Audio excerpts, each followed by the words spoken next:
Le soft power, c'est la puissance douce. C'est une capacité d'un acteur politique, donc en particulier d'un État, mais également d'une multinationale ou encore d'une ONG, d'influencer indirectement le comportement d'un acteur par les outils de la séduction et de la persuasion. En général, en lui faisant croire que ce que l'on veut lui faire faire, c'est ce qu'il veut lui-même.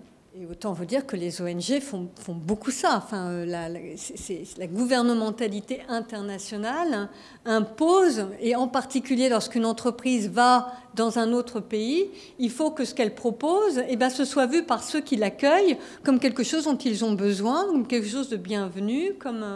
Donc d'une certaine manière, on se débrouille, on va trafiquer les codes pour que ce qui fait sens pour nous fasse sens pour eux et qu'ils achètent les produits ou qu'ils acceptent l'idée qu'on leur soumet. Donc la force du soft power serait sa capacité à faire accepter comme universelle, toujours cette idée d'universalité, une vision du monde particulière, afin que la domination de celui qui la produit soit acceptée car considérée comme légitime.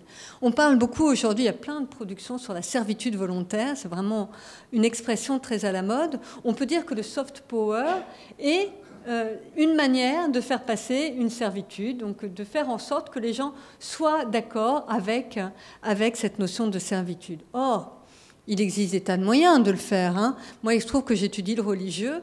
Le religieux, j'ai pu le constater en Corée du Sud, est un moyen absolument excellent pour faire passer une conviction politique et économique. C'est ce que j'ai essayé de vous montrer par le biais de la secte Moon ou de l'Église du plein évangile.